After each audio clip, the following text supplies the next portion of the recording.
12.1 परिचय। इकाई 1 से 4 में शहरी समाजशास्त्र, शहरीकरण और बड़े पैमाने पर शहर के विकास में बड़े विचारों पर चर्चा की गई। हालांकि यह इकाई कस्बों को इस आधार पर परिभाषित करने पर केंद्रित है कि वे कितने बड़े हैं। यह भी देखता है कि देश में विभिन्न आकार के शहरों में शहरीकरण कैसे होता है और यह समझाने की कोशिश करता है कि उनका विकास कैसे होता है। हम पता लगाएंगे कि राज्यों और विभिन्न आकार की बस्तियों के बीच शहरीकरण कैसे भिन्न होता है। हम शहरी केंद्रों के लिए विकास दर की गणना करने की चुनौती से भी निपटेंगे और शुरुआत और अंत के वर्षों में उन्हीं शहरों का उपयोग करके पिछले 3 दशकों से ऐसा करने का प्रयास करेंगे। अंत में हम विभिन्न आकार के शहरी केंद्रों के बीच विकास में अंतर का विश्लेषण करेंगे और उभरने वाले किसी भी पैटर्न पर प्रकाश डालेंगे। यह इकाई मुख्य निष्कर्षों के सारांश के साथ समाप्त होती है। 12.2 शहरी बस्तियों का जनगणना वर्गीकरण। भारतीय जनगणना ग्रामीण और शहरी क्षेत्रों के लिए अलग-अलग डेटा प्रदान करती है। शहरी क्षेत्रों के लिए वे स्थानों को 6 जनसंख्या आकार वर्गों में वर्गीकृत करते हैं। कक्षा I 1 लाख और अधिक, कक्षा II 50,000 से 99,999, कक्षा III 20,000 से 49,999, कक्षा IV 10,000 से 19,999, कक्षा V 5,000 से 9,999, कक्षा 6 5,000 से कम। वर्ग आय के शहरी क्षेत्रों को अक्सर शहर कहा जाता है। अर्थात 1 लाख या अधिक लोगों वाले किसी भी शहरी क्षेत्र को शहर कहा जाता है। 10 लाख या उससे अधिक लोगों वाले शहरी क्षेत्रों को 10 लाख से अधिक आबादी वाले शहर या महानगरीय क्षेत्र कहा जाता है। 20,000 और 99,999, कक्षा II और III के बीच की आबादी वाले स्थान मध्यम आकार के शहर हैं और छोटे स्थान कक्षा IV, V और VI छोटे शहर हैं। किसी जिले, राज्य या देश में कस्बों की कुल संख्या की गणना करने के लिए 2 विधियां हैं। सबसे पहले आप पूरे शहरी समूह को एक इकाई के रूप में मान सकते हैं। इसके भीतर के अलग-अलग कस्बों और शहरों को नजरअंदाज कर सकते हैं। दूसरा, आप प्रत्येक कस्बे या शहर को अलग-अलग गिन सकते हैं, भले ही वे शहरी समूह का हिस्सा हो। पहली विधि आपको कम संख्या में कस्बे देती है, क्योंकि कई कस्बे शहरी समूहों का हिस्सा है। उदाहरण के लिए 1991 की जनगणना में सभी कस्बों को अलग-अलग गिनने पर कस्बों की कुल संख्या 4,689 थी, लेकिन जब शहरी समूहों को एक इकाई के रूप में माना गया तो यह संख्या बहुत कम 3,768 थी। 2001 में भारत में 5,161 कस्बे थे, जो 1981 की तुलना में 1,000 अधिक थे। 1991 में 3,768 शहरी समूह और कस्बे थे और 4,689 कस्बे थे, जैसा कि पहले बताया गया है। 2001 में लगभग 68.67% शहरी आबादी प्रथम श्रेणी के शहरों, 1 लाख या 1 लाख से अधिक लोगों की आबादी वाले शहर में रहती थी।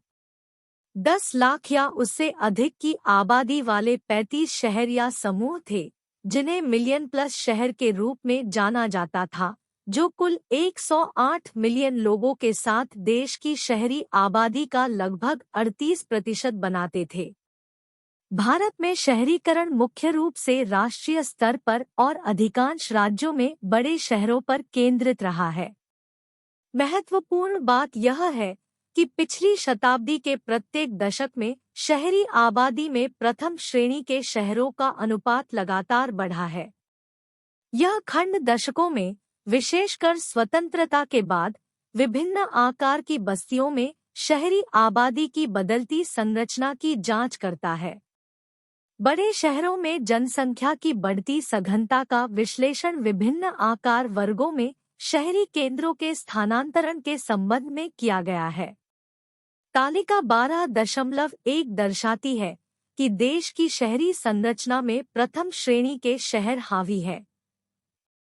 हालांकि उनकी हिस्सेदारी अधिक है, फिर भी इसकी तुलना छोटे शहरों से की जा सकती है।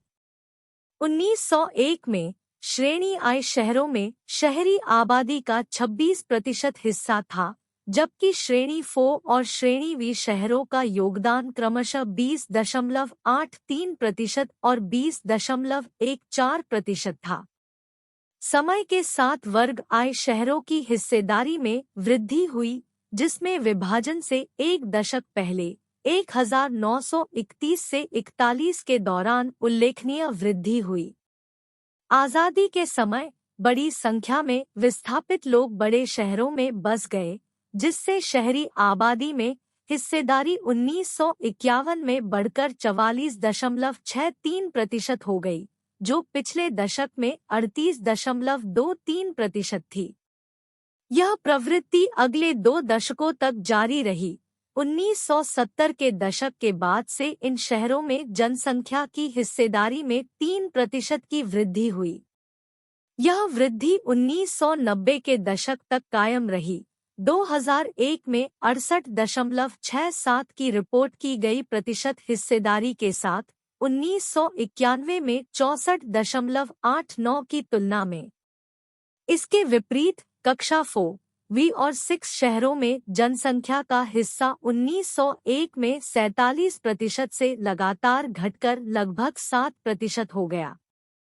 2001 में मध्यम आकार के कस्बों, द्वितीय श्रेणी और तृतीय श्रेणी के कस्बों में जनसंख्या का प्रतिशत हिस्सा अपेक्षाकृत स्थिर रहा, जो सदी के दौरान 11 से 13% के बीच उतार चढ़ाव करता रहा। वर्ग I के शहरों की हिस्सेदारी में पर्याप्त वृद्धि का श्रेय उनकी तेज वृद्धि और निचले क्रम के कस्बों से संक्रमण के कारण कस्बों की संख्या में वृद्धि को दिया जा सकता है। 1901 में इस श्रेणी में केवल 24 शहर थे, लेकिन 2001 तक यह संख्या बढ़कर 393 हो गई। इस वृद्धि को प्राकृतिक जनसंख्या वृद्धि और बड़े शहरों में प्रवासन के लिए जिम्मेदार ठहराया जा सकता है, जिसके कारण सामूहिक रूप से नीचे के शहरों की आबादी में वृद्धि हुई। 1 लाख, जिससे वे इस जनसंख्या सीमा को पार करने में सक्षम हो गए। हमारे देश में योजना बनाने, प्रबंधन करने, आंकड़े इकट्ठा करने और चीजों का अध्ययन करने वाले बहुत से लोग मानते हैं कि बड़े शहर छोटे शहरों की तुलना में तेजी से बढ़ रहे हैं। जब हम गणना करते हैं कि कस्बों की जनसंख्या कितनी बढ़ी है, तो हम एक अवधि की शुरुआत और अंत में एक निश्चित आकार के शहर में रहने वाले लोगों की संख्या को देखते हैं। लेकिन हम इस बात पर विचार नहीं करते कि कुछ कस्बे समय के साथ बड़े होते जा रहे हैं। इससे सबसे बड़े शहरों की विकास दर बहुत अधिक प्रतीत होती है, क्योंकि समय के साथ अधिक शहर इस श्रेणी में शामिल हो जाते हैं। दूसरी ओर छोटे शहरों की विकास दर कम हो सकती है, क्योंकि जैसे जैसे वे बढ़ते हैं, वे बड़ी श्रेणियों के शहरों को खोते जा रहे हैं। कभी-कभी छोटे शहर वर्ग V और वर्ग VI के रूप में वर्गीकृत नकारात्मक विकास दर भी दिखाते हैं, इसलिए नहीं कि लोग जा रहे हैं, बल्कि इसलिए कि वे बड़े शहर बन रहे हैं। इस समस्या को हल करने और तुलना को आसान बनाने के लिए कुछ विशेषज्ञों का सुझाव है कि हमें विकास दर की गणना करते समय शुरुआती और अंतिम दोनों वर्षों में शहरों के लिए समान श्रेणियां रखनी चाहिए।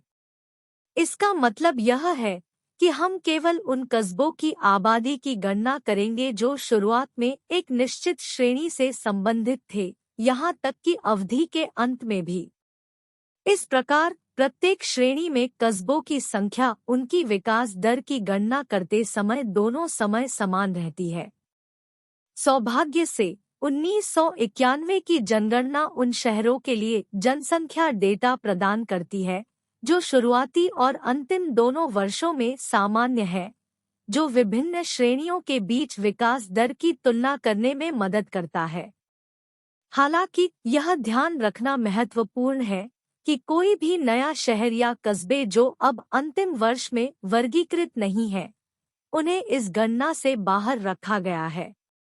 इससे छोटे शहरों, वर्ग बी और 6 श्रेणियां के विकास अनुमानों में ऊपर की ओर झुकाव हो सकता है, क्योंकि उनमें अधिकांश ऐसे शहर शामिल होते हैं जो अब वर्गीकृत नहीं हैं। जैसा कि पहले उल्लेख किया गया है, अधिकांश राज्यों में श्रेणी आई के शहर आमतौर पर छोटे शहरों की तुलना में तेजी से बढ़े हैं। हालांकि कई राज्यों में छठी श्रेणी के कस्बों 5,000 से कम आबादी वाले में उल्लेखनीय वृद्धि हुई है। ऐसा इसलिए है क्योंकि इन बस्तियों पर विशेष ध्यान दिया जाता है और सार्वजनिक क्षेत्र का महत्वपूर्ण निवेश होता है। यह ध्यान देने योग्य है कि इनमें से कई कक्षा 6 शहर सरकारी विभागों, सार्वजनिक एजेंसियों, सैन्य प्रतिष्ठानों या निजी उद्योगों द्वारा स्थापित या प्रबंधित किए जाते हैं।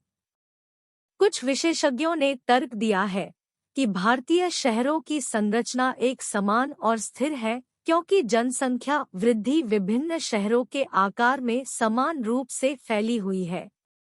हालांकि जब हम तालिका 12.1 को देखते हैं तो हम देख सकते हैं कि यह मामला नहीं है। क्लास आई श्रेणी के बड़े शहर छोटे शहरों की तुलना में तेजी से बढ़ रहे हैं। यह प्रवृत्ति 1981 की जनगणना में देखी गई कक्षा 6 के कस्बों को छोड़कर, जिनमें उच्च विकास दर भी थी। ऐसा इसलिए है क्योंकि कक्षा 6 के कस्बों में अद्वितीय विकास की गतिशीलता होती है, जो अक्सर औद्योगिक क्षेत्र, तीर्थ स्थल या पहले से अविकसित क्षेत्रों में नव स्थापित सार्वजनिक क्षेत्र के उद्योग होते हैं। यह पैटर्न 1991 की जनगणना में भी वैसा ही रहा, हालांकि शहरी विकास कुल मिलाकर धीमा हो गया। विशेष रूप से 1981 और 1991 के बीच प्रथम श्रेणी के शहर छोटे शहरों की तुलना में तेजी से बढ़े। 2005 में कुंडू ए ने 2001 की जनगणना के आंकड़ों का उपयोग करके इन आंकड़ों की पुनर्गणना करने का प्रयास किया। विश्लेषण से पता चला कि 2001 में पुनर्वर्गीकृत किए गए नए कस्बों और कस्बों को छोड़कर 1991 और 2001 दोनों जनगणनाओं में 3,415 कस्बे समान थे। कक्षा 6 के शहरों में अभी भी कक्षा आई के शहरों की तुलना में अधिक विकास दर थी, लेकिन कक्षा आई के शहरों की तुलना में तेजी से विकास जारी रहा। अन्य शहर।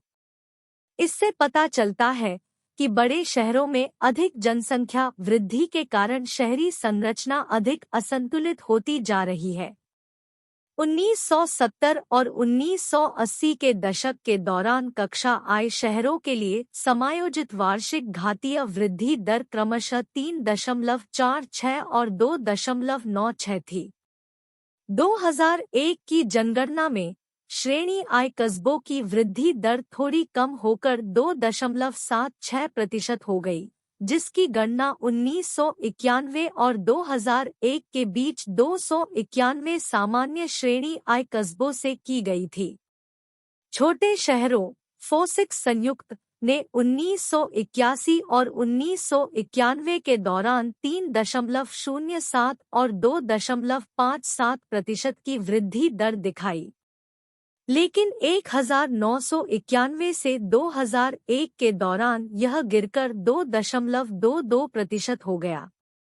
छोटे और मध्यम शहरों गैर श्रेणी आय की विकास दर में यह गिरावट कक्षा आय शहरों की तुलना में अधिक तेज थी।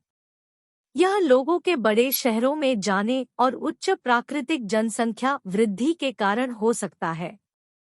प्रमुख शहरों के आसपास सैटेलाइट टाउनशिप के विकास और समय के साथ शहरी क्षेत्रों में उनके एकीकरण ने भी एक भूमिका निभाई।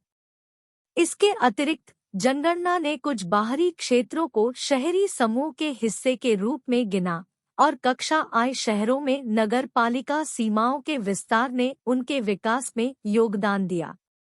इन सभी कारकों के कारण प्रथम श्रेणी के शहरों में उच्च विकास दर हुई है। बड़े शहर, विशेष रूप से 10 लाख या अधिक लोगों की आबादी वाले शहर, केंद्रित शहरी विकास के विचार का समर्थन करते हैं। 1981 और 1991 के बीच 10 लाख से अधिक आबादी वाले शहरों का विकास औसतन 3.25% की दर से हुआ, जो कि इसी अवधि के दौरान सामान्य शहरों की 2.83% की वृद्धि दर से अधिक था। हालांकि 2001 की जनगणना से पता चला कि 10 लाख से अधिक आबादी वाले शहरों सहित सभी कस्बों की विकास दर में गिरावट आई थी। मेट्रो शहरों की विकास दर गिरकर 2.88% हो गई, जबकि आम शहरों की विकास दर में तेज गिरावट आई और यह 2.6% रह गई। इसलिए यह स्पष्ट है कि महानगरीय शहर आम कस्बों या प्रथम श्रेणी के शहरों की तुलना में तेजी से बढ़ रहे हैं। शहरी आबादी मुख्य रूप से प्रथम श्रेणी के शहरों में केंद्रित है, खासकर मेट्रो शहरों में। 1981 में 10 लाख से अधिक आबादी वाले शहरों में शहरी आबादी का लगभग 26.41% हिस्सा था, जो 1991 में बढ़कर 32.54% और 2001 में 37.81% हो गया। विशेष रूप से अधिकांश मिलियन से अधिक शहरों में कम से कम एक नगर निगम और कई नगर पालिकाएं शामिल हैं। इन समूहों में आम तौर पर केंद्र में सबसे बड़े शहर का नगर निगम होता है, जिसकी परिधि में छोटे शहरों की नगर पालिकाएं होती है। 2005 में कुंडू और अन्य विद्वानों ने पिछले 2 दशकों में महानगरीय शहरों में 4 प्रमुख रुझानों की पहचान की। ए, बढ़ती परिधि के साथ घटता कोण, बी, घटती परिधि के साथ बढ़ता कोण, सी, बढ़ता कोण और बढ़ती परिधि, और डी, घटती कोण और घटती परिधि। ग्रेटर मुंबई, कोलकाता, दिल्ली और चेन्नई में उनके कोर की तुलना में उनकी परिधि में अधिक वृद्धि देखी गई। जनसंख्या दबाव, अपर्याप्त बुनियादी ढांचा, उच्च रहने की लागत और सख्त भूमि कानूनों जैसे कारकों ने बढ़ती आबादी को समायोजित करने के लिए मुख्य क्षेत्रों की क्षमता को सीमित कर दिया है। नतीजतन आबादी का एक हिस्सा परिधि में बस जाता है, जिससे शहरी समूहों यूए में तेजी से विकास होता है। हाल ही में मेट्रो सिटी का दर्जा हासिल करने वाले जमशेदपुर और आसनसोल जैसे शहरों ने अपनी परिधि में तेजी से विकास दिखाया है, जो क्षेत्रीय विकास के लिए महत्वपूर्ण है। हालांकि बेंगलोर इस पैटर्न का अपवाद है, क्योंकि इसका कोर तेजी से बढ़ रहा है। शहरी विकास का एक और उभरता हुआ पैटर्न गलियारा विकास है, जो अमृतसर, जालंधर, लुधियाना, वडोदरा, अहमदाबाद, सूरत और कोलकाता, धनबाद, जमशेदपुर जैसे शहरों में देखा गया है।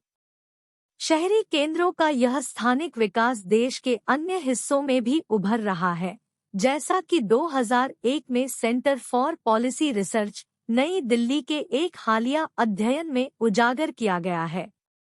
बड़े राज्यों की राजधानियों और राष्ट्रीय राजधानी में जनसंख्या वृद्धि लगभग 10 लाख या अधिक लोगों वाले शहरों के समान ही है। इससे पता चलता है कि विभिन्न आकार के शहरों में शहरी विकास असमान है। हालांकि यह उल्लेखनीय है कि 1990 के दशक के दौरान 10 राजधानी शहरों में विकास दर पिछले दशकों की तुलना में धीमी हो गई थी। यह आर्थिक संरचना में बदलाव, खर्चों पर नियंत्रण और या बुनियादी ढांचे में सार्वजनिक निवेश में कमी के कारण हो सकता है। 12.4 विभिन्न राज्यों में शहरीकरण की प्रवृत्तियां। यह समझने के लिए कि भारत जैसे विशाल देश में शहरीकरण कैसे विकसित होता है, हमें यह अध्ययन करने की आवश्यकता है कि यह विभिन्न राज्यों और जनसंख्या आकार श्रेणियों के बीच कैसे भिन्न होता है। इस खंड में हम उदारीकरण के बाद की अवधि पर विशेष ध्यान देने के साथ 1951 और 2001 के बीच आयोजित जनसंख्या जनगणना के डेटा का उपयोग करके इसका विश्लेषण करेंगे। हम 1990 के दशक के दौरान शहरीकरण के भौगोलिक वितरण की जांच करेंगे और देखेंगे कि यह पिछले रुझानों से कैसे काफी भिन्न है। जनगणना के आंकड़ों से पता चलता है कि आजादी के बाद की अवधि में अधिकांश आर्थिक रूप से उन्नत राज्यों में बहुत सारे लोग शहरों में रहते थे। तालिका 12.2। पश्चिम बंगाल, महाराष्ट्र और तमिलनाडु जैसे विकसित राज्य, जहां प्रति व्यक्ति आय अधिक थी, उनकी आबादी का एक बड़ा हिस्सा शहरों में रहता था। ऐसा इसलिए हुआ क्योंकि बहुत सारी आर्थिक गतिविधियां बड़े शहरों कलकत्ता, बॉम्बे, अब कोलकाता और मुंबई और मद्रास, अब चेन्नई के साथ साथ आसपास के कुछ शहरों में केंद्रित थी। आर्थिक विकास और शहरीकरण के बीच मजबूत संबंध को इस तथ्य से समझाया जा सकता है कि औपनिवेशिक काल के दौरान कृषि प्रसंस्करण और विनिर्माण गतिविधियां मुख्य रूप से कुछ बंदरगाह शहरों में स्थित थी। प्राकृतिक आपदाओं और संघर्षरत कृषि से प्रभावित ग्रामीण क्षेत्रों के लोग काम के लिए इन शहरों में चले गए। वास्तव में शहरीकरण का न केवल प्रति व्यक्ति आय के साथ बल्कि अन्य आर्थिक विकास संकेतकों जैसे विनिर्माण में नौकरियों की हिस्सेदारी, बुनियादी ढांचे की उपलब्धता और सामाजिक विकास के स्तर के साथ भी सकारात्मक संबंध था। हालांकि पिछले कुछ वर्षों में शहरीकरण में विविधता आने के कारण ये सहसंबंध कमजोर हो गए हैं। कम विकसित राज्यों में तेजी से शहरी विकास हो रहा है। इन संकेतकों के बीच संबंध बहुत मजबूत नहीं थे। महाराष्ट्र, गुजरात और हरियाणा जैसे कुछ विकसित राज्यों में भी उच्च या मध्यम वृद्धि हुई, जबकि पश्चिम बंगाल, तमिलनाडु और पंजाब जैसे अन्य राज्यों में शहरी विकास कम था। जनसंख्या प्रवृत्ति, मेरे क्षेत्र में शहरी विकास। परिचय। किसी भी क्षेत्र में शहरी विकास की गतिशीलता को समझने के लिए जनसंख्या प्रवृत्तियों का अध्ययन अत्यंत महत्वपूर्ण है। इस असाइनमेंट के उद्देश्य से मैंने पिछले 5 वर्षों में अपने क्षेत्र में जनसंख्या प्रवृत्ति का विश्लेषण करने के लिए शोध किया। इस रिपोर्ट का उद्देश्य मेरे शहर कस्बे गांव के भीतर जनसंख्या परिवर्तन, जिसमें बाह्य प्रवासन, आप्रवासन और प्राकृतिक वृद्धि शामिल है, के बारे में जानकारी प्रदान करना है। एकत्र और विश्लेषण किया गया डेटा मेरे क्षेत्र में शहरी विकास पैटर्न की बेहतर समझ में योगदान देगा।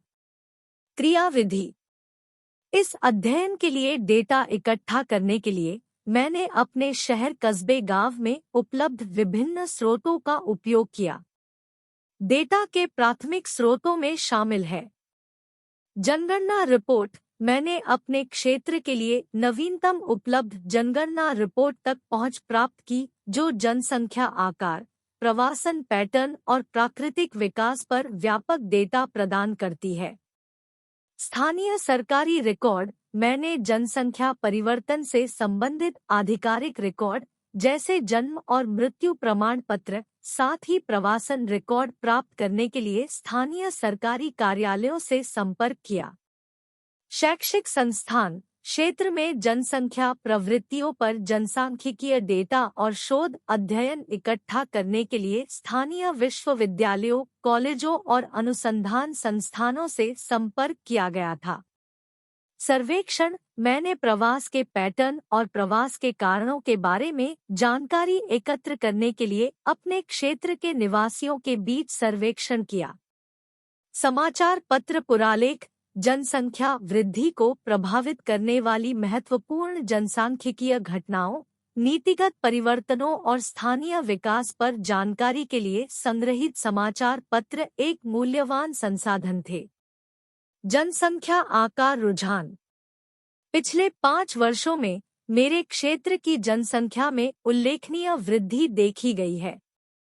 2018 के जनगणना आंकड़ों ने लगभग 5 लाख की आबादी का संकेत दिया, जो 2023 में लगातार बढ़कर अनुमानित 6 लाख हो गई है।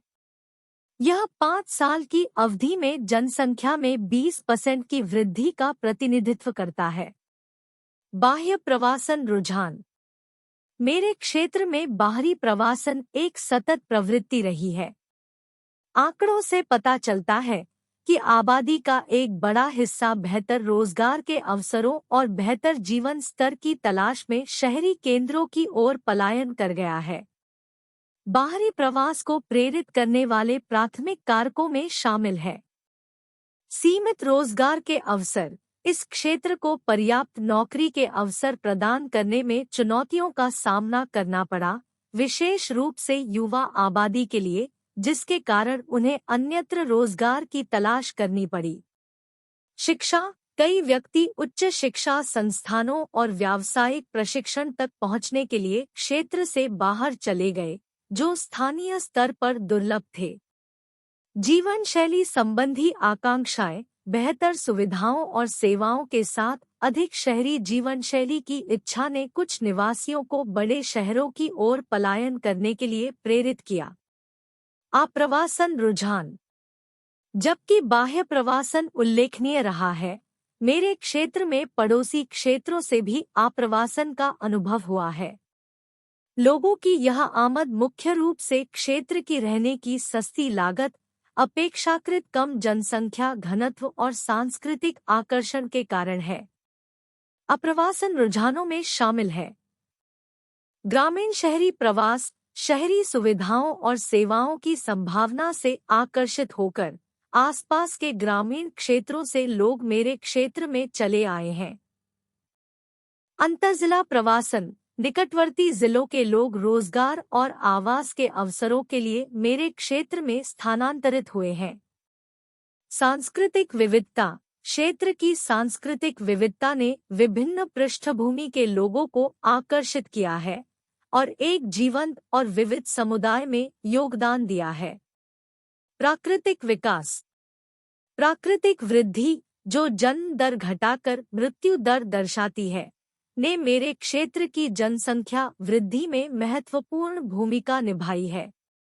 इस क्षेत्र में सकारात्मक प्राकृतिक विकास दर का अनुभव हुआ है, जन्म लगातार मृत्यु से अधिक हो रहा है। इसका श्रेय बेहतर स्वास्थ्य सुविधाओं और घटती शिशु मृत्यु दर को दिया जा सकता है। अन्य छात्रों की रिपोर्ट के साथ तुलना। इस रिपोर्ट की सटीकता और व्यापकता सुनिश्चित करने के लिए मैंने अपने इग्नू अध्ययन केंद्र के साथी छात्रों के साथ सहयोग किया, जिन्हें समान कार्य सौंपे गए थे। हमारी रिपोर्टों की तुलना करने पर यह स्पष्ट हुआ कि भारत के विभिन्न क्षेत्रों में जनसंख्या रुझान में काफी भिन्नता है।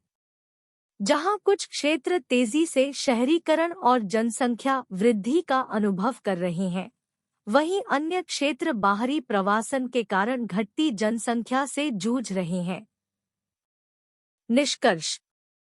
निष्कर्षतः मेरे क्षेत्र का जनसंख्या प्रवृत्ति विश्लेषण शहरी विकास की गतिशील प्रकृति पर प्रकाश डालता है। पिछले 5 वर्षों में मेरे क्षेत्र में जनसंख्या में 20% की वृद्धि देखी गई है, जो मुख्य रूप से प्राकृतिक विकास और आप्रवासन के कारण है। शहरी केंद्रों में महत्वपूर्ण प्रवासन के बावजूद स्थानीय नीति निर्माताओं के लिए बुनियादी ढांचे के विकास, रोजगार के अवसरों और आबादी की बढ़ती जरूरतों को पूरा करने वाली सामाजिक सेवाओं की योजना बनाने के लिए इन रुझानों को समझना महत्वपूर्ण है। यह रिपोर्ट न केवल मेरे क्षेत्र की जनसंख्या गतिशीलता में मूल्यवान अंतर्दृष्टि प्रदान करती है, बल्कि सतत शहरी विकास के लिए सूचित नीतियों और रणनीतियों को तैयार करने के लिए भारत के विभिन्न हिस्सों में ऐसे अध्ययन आयोजित करने के महत्व को भी रेखांकित करती है। स्वतंत्रता के बाद की अवधि में हम शहरों के विकास में एक विभाजन देख सकते हैं। कुछ सुविकसित राज्यों में औद्योगिकरण और बुनियादी ढांचे में निवेश के कारण अधिक लोग शहरी क्षेत्रों में आए और बस गए। आश्चर्यजनक रूप से कुछ कम विकसित राज्यों, विशेष रूप से उनके कम विकसित जिलों और छोटे से मध्यम आकार के शहरों में भी तेजी से शहरी विकास हुआ। इसे जिला और तालुका मुख्यालयों में सरकारी निवेश, शहरी क्षेत्रों में उद्योग फैलाने के उद्देश्य वाले कार्यक्रमों और आवश्यकता आधारित दृष्टिकोण के माध्यम से राज्यों से स्थानीय निकायों को धन के हस्तांतरण से जोड़ा जा सकता है, जिसे अक्सर अंतराल भरने का दृष्टिकोण कहा जाता है। कम विकसित राज्यों में भी लोग ग्रामीण क्षेत्रों से छोटे शहरों की ओर चले गए, आंशिक रूप से क्योंकि वहां कृषि में अधिक अवसर नहीं थे और उन्हें अत्यधिक गरीबी का सामना करना पड़ा। हालांकि 1990 के दशक में चीजें काफी बदल गई। तमिलनाडु, पंजाब, हरियाणा, महाराष्ट्र और गुजरात जैसे सुविकसित राज्यों में शहरी विकास दर राष्ट्रीय औसत से अधिक देखी गई। कम वृद्धि के साथ पश्चिम बंगाल एकमात्र अपवाद था। दूसरी ओर, कम विकसित राज्यों की विकास दर या तो राष्ट्रीय औसत से नीचे थी या उसके बराबर थी। 1990 के दशक के दौरान हम देख सकते हैं कि शहरीकरण कम विकसित राज्यों को पीछे छोड़ते हुए अच्छी तरह से विकसित क्षेत्रों में अधिक केंद्रित हो गया। इसके अलावा बड़े शहरों में छोटे और मध्यम आकार के शहरों की तुलना में अधिक वृद्धि देखी गई। यह आंशिक रूप से वैश्वीकरण और विकेंद्रीकृत शासन के कारण हो सकता है। इस नई शासन प्रणाली के तहत स्थानीय निकायों, नगर पालिकाओं ने संसाधन जुटाने और बुनियादी ढांचा परियोजनाएं शुरू करने की जिम्मेदारी ली। मजबूत अर्थव्यवस्था वाले बड़े नगर निकाय, विशेष रूप से अच्छी तरह से विकसित राज्यों में, राष्ट्रीय और अंतर्राष्ट्रीय संगठनों से धन प्राप्त करने के लिए बेहतर स्थिति में थे। इन शहरों को एक फायदा था और यह उनकी उच्च आर्थिक और जनसंख्या वृद्धि में दिखा। 12.5 आकार वर्ग स्तर पर राज्यों में शहरीकरण के रुझान और पैटर्न। शहर के आकार के आधार पर शहरी आबादी का वितरण और पिछले दशकों में इसमें हुए बदलाव सारणी 12.40 हमें देश के विकास के रुझानों के बारे में दिलचस्प जानकारी देते हैं। 1981 और 1991 की जनगणना के आंकड़ों का विश्लेषण करने पर हम देखते हैं कि 1970 और 1980 के दशक के दौरान प्रथम श्रेणी के शहरों में रहने वाले लोगों का अनुपात लगातार बढ़ा है। हालांकि यह ध्यान देने योग्य है कि राज्यों के बीच एक महत्वपूर्ण भिन्नता है, जो एकाग्रता के क्षेत्रीय पैटर्न को प्रकट करती है। महाराष्ट्र, तमिलनाडु और पश्चिम बंगाल जैसे आर्थिक रूप से समृद्ध राज्यों के साथ साथ चंडीगढ़, दिल्ली, पांडिचेरी और मेघालय जैसे छोटे राज्यों में प्रथम श्रेणी के शहरों में शहरी आबादी की सघनता अधिक है। यह ऐतिहासिक कारकों का परिणाम हो सकता है, जिसमें औपनिवेशिक प्रभाव भी शामिल है, जिसके कारण औद्योगिक गतिविधियां प्रमुख शहरों में केंद्रित हो गई। गुजरात, कर्नाटक, आंध्र प्रदेश और यहां तक कि केरल जैसे विकसित राज्य, जहां कक्षा आय के शहरों की पर्याप्त संख्या है, इसी तरह की प्रवृत्ति का पालन करते हैं। इसके विपरीत राजस्थान, उड़ीसा, मध्य प्रदेश और उत्तर प्रदेश जैसे कम विकसित राज्यों में इन प्रमुख शहरों में शहरी आबादी का प्रतिशत कम है। अधिकांश राज्यों में द्वितीय और तृतीय श्रेणी के शहरों में जनसंख्या का हिस्सा आम तौर पर स्थिर रहा है, जैसा कि 1970 और 1980 के दशक के दौरान राष्ट्रीय स्तर पर था।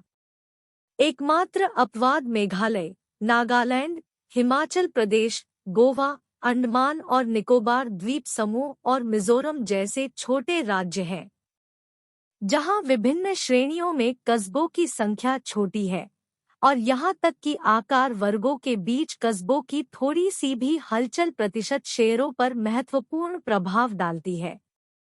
अधिकांश राज्यों में 50,000 कक्षा 4 और 6 से कम आबादी वाले छोटे शहरों में जनसंख्या का हिस्सा 1980 के दशक के दौरान काफी कम हो गया है। समग्र प्रवृत्ति बड़े शहरों में जनसंख्या के संकेंद्रण की ओर है, जिसके परिणामस्वरूप एक शीर्षभारी शहरी संरचना बनती है। हालांकि इस प्रवृत्ति के कुछ अपवाद हैं, जैसे कि गोवा, सिक्किम और त्रिपुरा, जहां छोटे शहरों में जनसंख्या की हिस्सेदारी में उतनी तेजी से गिरावट नहीं आई है। 2001 की जनगणना के परिणाम 1991 की जनगणना के समान है। 1991 और 2001 के बीच शहरों में लोगों के वितरण के तरीके में ज्यादा बदलाव नहीं आया है। अधिकांश राज्यों में अब अधिक लोग बड़े शहरों में रहते हैं। जिन राज्यों में पहले भी बहुत से लोग बड़े शहरों में रहते थे, वे 2001 में भी रहते थे। केरल में भी अब अधिक लोग बड़े शहरों में रहते हैं। हालांकि तमिलनाडु एकमात्र राज्य है जहां शहरों में लोगों की संख्या कम हो गई। ऐसा इसलिए है क्योंकि कई नए छोटे शहर सामने आए। इसके अतिरिक्त नए राज्यों छत्तीसगढ़ और झारखंड में बड़े शहरों में बहुत सारे लोग हैं, जो उनके मूल राज्यों मध्य प्रदेश और बिहार से भी अधिक है। 2001 में एक और नया राज्य उत्तरांचल बड़े शहरों में राष्ट्रीय औसत की तुलना में कम लोग हैं और उत्तर प्रदेश से भी कम। अधिकांश राज्यों में 90 के दशक में द्वितीय और तृतीय श्रेणी के शहरों में लोगों की संख्या लगभग समान रही। छोटे राज्य अपवाद है, जहां एक या दो कस्बों के बदलने से भी बड़ा फर्क पड़ सकता है। इन छोटे राज्यों में कुछ छोटे पूर्वोत्तर राज्यों को छोड़कर लगभग सभी राज्यों में इन शहर आकार श्रेणियों में लोगों का प्रतिशत कम हो गया। ये पैटर्न पूरे देश के लिए भी एक जैसा है। 12.6 शहरी केंद्रों के विकास का विश्लेषण। इस खंड में हमारा लक्ष्य यह जांचना है कि समय के साथ विभिन्न आकार के शहर कैसे बढ़े और विकसित हुए हैं। हम विभिन्न आकार स्तरों पर वृद्धि के पैटर्न को समझना चाहते हैं। ऐसा करने के लिए हम आरंभ और समाप्ति दोनों वर्षों के वर्गीकरण का उपयोग करके विभिन्न आकार श्रेणियों में शहरी केंद्रों की वृद्धि दर की गणना करते हैं। इससे हमें एक विशिष्ट दशक के दौरान कस्बों के उच्च आकार की श्रेणियों में जाने के मुद्दे को समझने में मदद मिलती है। शहरी केंद्रों में विकास पैटर्न या उसकी कमी का विश्लेषण करने के लिए हम 1980 और 1990 के दशक के दौरान औसत विकास दर की गणना करते हैं, जैसा कि तालिका 12.5 में दिखाया गया है। हम शुरुआती वर्ष में उनकी जनसंख्या के आधार पर शहरी केंद्रों का समूह बनाते हैं। यह ध्यान रखना महत्वपूर्ण है कि ये वृद्धि दरें विभिन्न आकार श्रेणियों के लिए जनसंख्या वृद्धि दरों से भिन्न है, जैसा कि तालिका 12.6 में देखा गया है। भले ही डेटा के दोनों सेटों की गणना शुरुआती वर्ष की जनसंख्या के आधार पर की जाती है, वे अलग-अलग हैं, क्योंकि एक श्रेणी में सभी शहरों और कस्बों की आबादी को जोड़कर और फिर विकास दर का पता लगाकर विकास दर की गणना करता है, जबकि दूसरा औसत की गणना करता है उस श्रेणी के प्रत्येक शहर या कस्बे की विकास दर। जब हम ऊपर उल्लिखित तालिकाओं का विश्लेषण करते हैं, तो हम पाते हैं कि अधिकांश राज्यों में श्रेणी आय शहरों, सबसे बड़े शहरों की औसत वृद्धि दर आम तौर पर अन्य आकार श्रेणियों की तुलना में अधिक है। यह प्रवृत्ति 1980 और 1990 के दशक के दौरान लगातार बनी रही।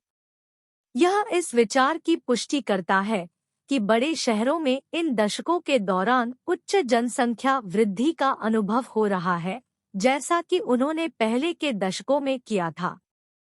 12.7 1971 से 91 के दौरान सामान्य कस्बों यूए की विकास दर। वर्ष 1971 से 1991 के दौरान हमने जांच की कि विभिन्न आकार के कस्बों और शहरी क्षेत्रों यूए का विकास कैसे हुआ। ऐसा करने के लिए हमने आरंभिक और अंतिम दोनों वर्षों के लिए समान श्रेणियों का उपयोग किया। हमने एक दशक के दौरान कस्बों के उच्च श्रेणियों में पहुंचने के मुद्दे को संबोधित करने के लिए ऐसा किया, जिस पर हमने पिछले अनुभाग कुंडू 2005 में चर्चा की थी। डेटा के हमारे विश्लेषण से विभिन्न आकार के शहरों के लिए अलग-अलग विकास पैटर्न का पता चला। उदाहरण के लिए 1971 से 91 की अवधि के दौरान विकसित राज्यों के छोटे शहरों की तुलना में श्रेणी आय शहरों की वृद्धि दर अधिक थी, जैसा कि पूरे देश में भी देखा गया था। तालिका 12.60 देखें। आंध्र प्रदेश, गुजरात, हरियाणा, कर्नाटक, महाराष्ट्र, तमिलनाडु और पंजाब जैसे राज्यों में इन श्रेणी आय शहरों की विकास दर निम्नतम श्रेणी कक्षा 6 को छोड़कर सभी निचले क्रम के शहरों की तुलना में काफी अधिक थी। यह ध्यान रखना महत्वपूर्ण है कि पश्चिम बंगाल एकमात्र विकसित राज्य था जहां प्रथम श्रेणी के शहरों की वृद्धि दर छोटे शहरों की तुलना में कम थी। दिलचस्प बात यह है कि यह पैटर्न वैसा ही था जैसा हमने कम विकसित राज्यों में देखा था। इन राज्यों में छोटे शहर प्रथम श्रेणी के शहरों की तुलना में समान या उससे भी अधिक दर से बढ़े। इस श्रेणी में आने वाले राज्यों में बिहार, केरल, मध्य प्रदेश, राजस्थान और उत्तर प्रदेश शामिल है। 12.8 1991 से 2001 के दौरान विकास पैटर्न। 1991 से 2001 तक विकास पैटर्न काफी हद तक वैसा ही था जैसा हमने पिछले दशकों में देखा था। कुछ राज्य विकसित हुए, जैसे पंजाब, गुजरात, महाराष्ट्र और तमिलनाडु, और वे इसी तरह विकसित होते रहे। लेकिन कुछ कम विकसित राज्यों में कुछ अलग हुआ। हिमाचल प्रदेश, बिहार, राजस्थान, उड़ीसा और असम जैसे राज्यों में बड़े शहर, जिन्हें प्रथम श्रेणी के शहर कहा जाता है, छोटे शहरों की तुलना में तेजी से बढ़े। हालांकि कुछ अपवाद भी थे। उत्तर प्रदेश, मध्य प्रदेश और केरल जैसे राज्यों में, जो उतने विकसित नहीं थे, बड़े शहरों में तेज विकास का वही पैटर्न मौजूद था। दूसरी ओर कुछ छोटे राज्यों के साथ साथ हरियाणा, कर्नाटक और आंध्र प्रदेश जैसे विकसित राज्यों में भी यह पैटर्न दिखाई दिया। हालांकि पश्चिम बंगाल ने पिछले दशकों में अपनाए गए विकास पैटर्न का अनुसरण करना जारी रखा। 12.9 शहरी केंद्रों के विभिन्न आकारों के बीच विकास में अंतर। यह समझने के लिए कि विभिन्न आकार के शहरी केंद्र कैसे बढ़ रहे हैं, हम उनकी विकास दर में अंतर को देख सकते हैं, जैसा कि कुंडू ने 1983 में सुझाया था। तालिका 12.7 ए और बी हमें विकास दर के लिए भिन्नता के गुणांक के बारे में जानकारी प्रदान करती है। 1980 और 1990 के दशक के दौरान विभिन्न आकार श्रेणियों से संबंधित शहरी केंद्र। इन तालिकाओं का विश्लेषण करने पर हम देख सकते हैं कि कक्षा आय के शहर अपने विकास में अधिक स्थिरता और स्थिरता प्रदर्शित करते हैं। यह 1980 के दशक के दौरान उनकी विकास दर में भिन्नता के कम गुणांक से स्पष्ट है, जो वास्तव में 1970 के दशक की तुलना में कम हो गया है, जैसा कि 1984 में कुंडू और भल्ला ने देखा था। हालांकि कम आकार की श्रेणियों में छोटे शहरी केंद्र विकास का एक अलग पैटर्न दिखाते हैं। उनकी विकास दर में भिन्नता के गुणांक या तो स्थिर रहे हैं या 2 दशकों में बढ़े हैं, जो उनकी वृद्धि में एक अलग गतिशीलता का संकेत देते हैं। चिंतन एवं क्रिया 12.2 इस इकाई के अंत में दी गई तालिकाओं 12.1 से 12.7 का सावधानीपूर्वक अध्ययन करें। इन तालिकाओं में दिए गए आंकड़ों या विवरणों को नोट करें जो उस राज्य से संबंधित है जहां आप हैं। अपने राज्य के संबंध में इस डेटा के विश्लेषण पर लगभग 2 पृष्ठों में एक रिपोर्ट लिखें और अपने अध्ययन केंद्र में अपने अकादमिक और अन्य शिक्षार्थियों के साथ इस पर चर्चा करें। शीर्षक: बिहार में शहरी विकास की गतिशीलता 1901 से 2001 तक एक व्यापक विश्लेषण।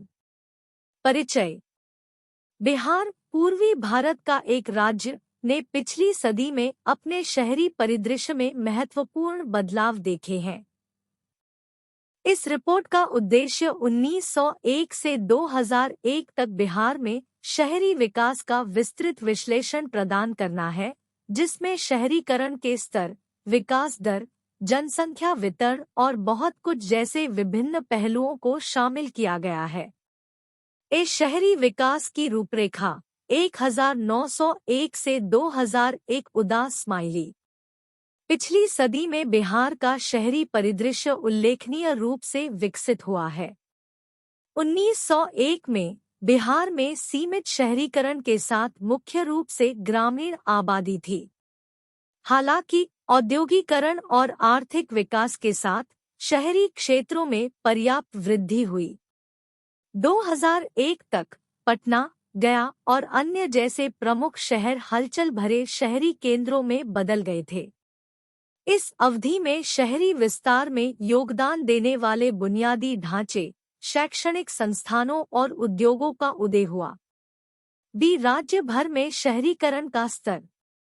बिहार में शहरीकरण का स्तर कृषि अर्थव्यवस्था से अधिक विविध और शहरीकृत अर्थव्यवस्था में क्रमिक बदलाव को दर्शाता है। विभिन्न दशकों के जनगणना आंकड़े शहरी क्षेत्रों में रहने वाली आबादी के अनुपात में लगातार वृद्धि को उजागर करते हैं। यह प्रवृत्ति ग्रामीण से शहरी प्रवास और शहरी केंद्रों में आर्थिक अवसरों जैसे कारकों द्वारा संचालित शहरीकरण की चल रही प्रक्रिया को दर्शाती है। राज्य भर में शहरीकरण की वार्षिक घातीय वृद्धि दर। शहरीकरण की वार्षिक घातीय वृद्धि दर (AGR) का विश्लेषण शहरी विकास की गति में अंतर्दृष्टि प्रदान करता है। डेटा आर्थिक नीतियों, औद्योगिकरण और क्षेत्रीय विकास जैसे कारकों से प्रभावित विकास दर में उतार-चढ़ाव का संकेत देता है। इन विविधताओं को समझने से सतत शहरी विकास के लिए लक्षित रणनीति तैयार करने में मदद मिलती है। कुल शहरी जनसंख्या के विभिन्न आकार श्रेणियों में जनसंख्या 1981 से 1991 उदास स्माइली। 1981 से 1991 की अवधि के दौरान बिहार ने विभिन्न आकार श्रेणियों में अपनी शहरी आबादी के वितरण में बदलाव का अनुभव किया। यह बदलाव शहरीकरण की गतिशील प्रकृति को दर्शाता है। कुछ कस्बों में तेजी से विकास हुआ है, जबकि अन्य ने अधिक मध्यम गति बनाए रखी है। जनसंख्या वितरण को समझना बुनियादी ढांचे की योजना और संसाधन आवंटन के लिए एक आधार प्रदान करता है कि विभिन्न आकार श्रेणियों में जनसंख्या का प्रतिशत 2001 उदास स्माइली। 2001 में आकार श्रेणियों में शहरी आबादी का प्रतिशत वितरण और विकसित हुआ। यह विश्लेषण शहरी विकास के पैटर्न की पहचान करने में सहायता करता है, जिसमें मेगासिटी, मध्यम आकार के कस्बों और छोटे शहरी केंद्रों का उद्भव शामिल है। नीति निर्माता इस जानकारी का उपयोग शहरी क्षेत्रों की विभिन्न श्रेणियों के सामने आने वाली विशिष्ट चुनौतियों का समाधान करने के लिए कर सकते हैं। 1981 से 91 के दौरान कस्बों की औसत विकास दर। 1981 से 91 के दौरान औसत विकास दर की जांच करने से बिहार में शहरीकरण की प्रवृत्ति का एक समेकित दृश्य मिलता है। इस अवधि में आर्थिक सुधारों और सामाजिक गतिशीलता में बदलावों का प्रभाव देखा जा सकता है, जिससे शहरों के विकास पथ प्रभावित हुए हैं। औसत विकास दर की पहचान करने से शहरीकरण की समग्र गति का आकलन करने में मदद मिलती है। 1991 से 2001 के दौरान कस्बों की औसत वृद्धि दर। अगले दशक 1991 से 2001 तक शहरी विकास पैटर्न में और अधिक परिवर्तन देखे गए। इस अवधि के दौरान औसत वृद्धि दर शहरीकरण की निरंतर गति या जनसंख्या गतिशीलता को प्रभावित करने वाले कारकों में बदलाव का संकेत दे सकती है। यह जानकारी निरंतर शहरी विकास के लिए रणनीतियां अपनाने में नीति निर्माताओं के लिए महत्वपूर्ण है। सामान्य कस्बों शहरी समूहों की शहरी जनसंख्या की वार्षिक घातांकीय वृद्धि दर 1991 से 2001 उदास स्माइली। विशेष रूप से आम कस्बों या शहरी समूहों के लिए वार्षिक घातीय वृद्धि दर का विश्लेषण करने से विस्तृत जानकारी मिलती है। यह विभिन्न शहरी समूहों के बीच विकास दर में भिन्नता को समझने में मदद करता है, जिससे संतुलित शहरी विकास के लिए लक्षित हस्तक्षेप संभव हो पाता है। सामान्य कस्बों शहरी समूहों की शहरी जनसंख्या की वार्षिक घातांकीय वृद्धि दर 1991 से 2001 उदास स्माइली। 1991 से 2001 की अवधि के लिए यह विशिष्ट विश्लेषण आम कस्बों और शहरी समूहों में शहरी जनसंख्या वृद्धि की गति का आकलन करने के लिए आवश्यक है। इस दशक के दौरान विकास दर को प्रभावित करने वाले कारकों को समझना उन नीतियों के निर्माण में योगदान देता है जो विभिन्न शहरी समूहों के सामने आने वाली अनूठी चुनौतियों का समाधान करती है। 1981 में कस्बों की विकास दर में भिन्नता का गुणांक। 1981 में विकास दर में भिन्नता का गुणांक शहरों में शहरीकरण की प्रवृत्ति में फैलाव की डिग्री को दर्शाता है। एक उच्च गुणांक अधिक परिवर्तनशीलता का सुझाव देता है, जो प्रत्येक शहर की विशिष्ट गतिशीलता के आधार पर अनुरूप रणनीतियों की आवश्यकता को दर्शाता है। 1991 में कस्बों की विकास दर में भिन्नता का गुणांक। इसी प्रकार 1991 में विकास दर में भिन्नता का गुणांक शहरीकरण के बदलते पैटर्न में अंतर्दृष्टि प्रदान करता है। 1981 के आंकड़ों के साथ इसकी तुलना करने पर शहरी विकास के समरूपीकरण या विविधीकरण के रुझान का पता चलता है, जिससे नीति निर्माताओं को समावेशी और लक्षित शहरी विकास योजनाओं को तैयार करने में सहायता मिलती है। निष्कर्ष 1901 से 2001 तक बिहार की शहरीकरण की यात्रा गतिशील बदलावों से चिह्नित है, जो आर्थिक, सामाजिक और राजनीतिक कारकों की परस्पर क्रिया को दर्शाती है।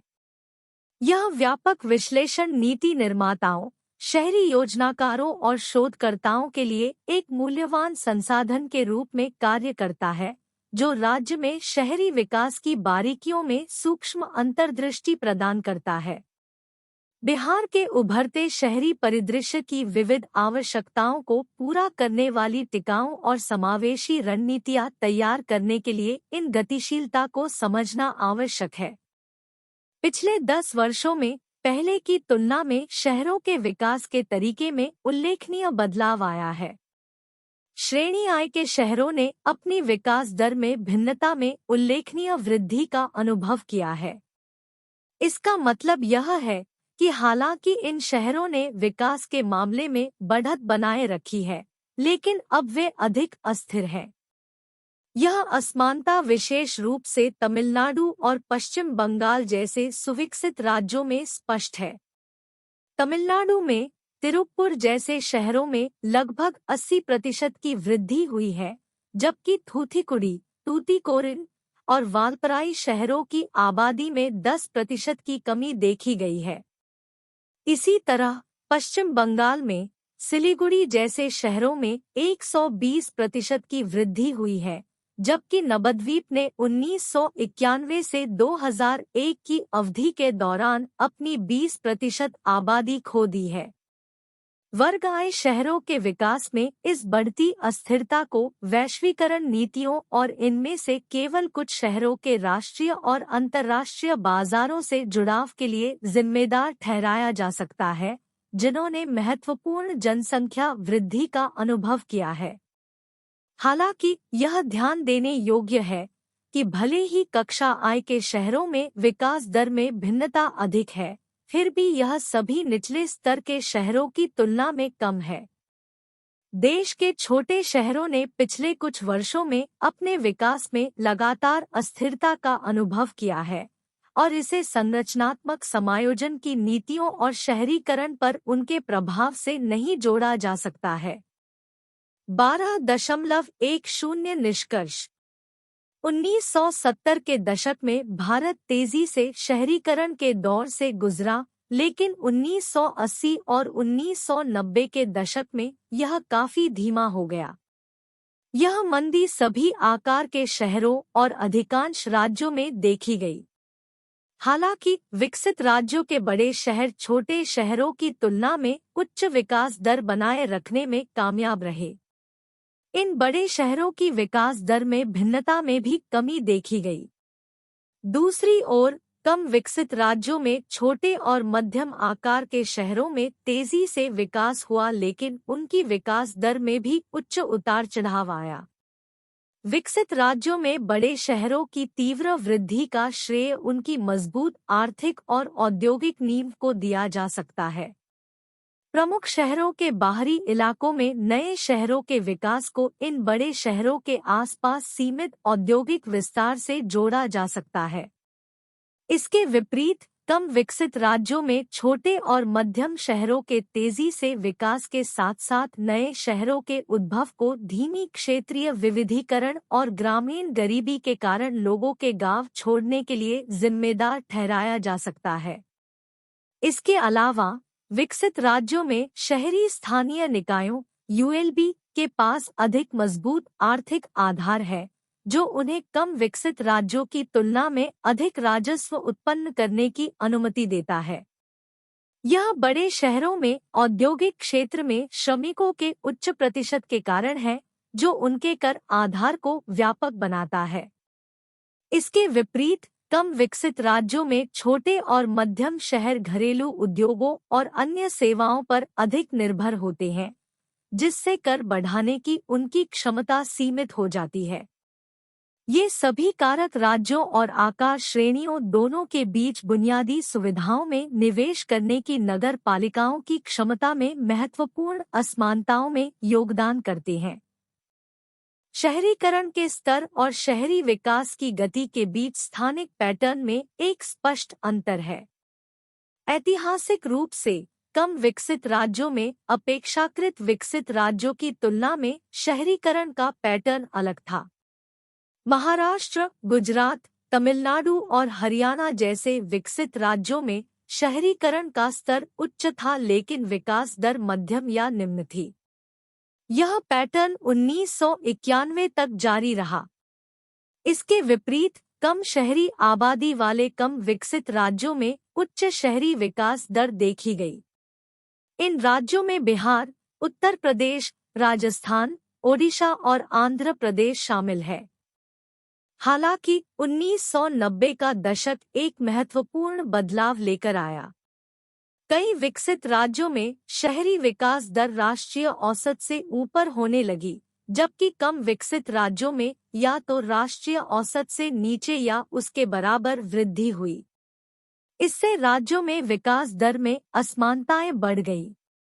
1990 के दशक के दौरान राज्यों में शहरों के आकार वर्ग वितरण में भी बदलाव आया। पिछले दशकों में विकसित राज्यों में श्रेणी आय शहरों में छोटे शहरों की तुलना में उच्च वृद्धि दर थी, जबकि कम विकसित राज्यों में छोटे शहरों में कक्षा आय शहरों की तुलना में समान या उच्च दर से वृद्धि हुई थी। लेकिन 1990 के दशक में कई कम विकसित राज्यों ने अपने प्रथम श्रेणी के शहरों में उच्च शहरी विकास की सूचना दी। इन राज्यों में हिमाचल प्रदेश, बिहार, राजस्थान, ओडिशा और असम शामिल है।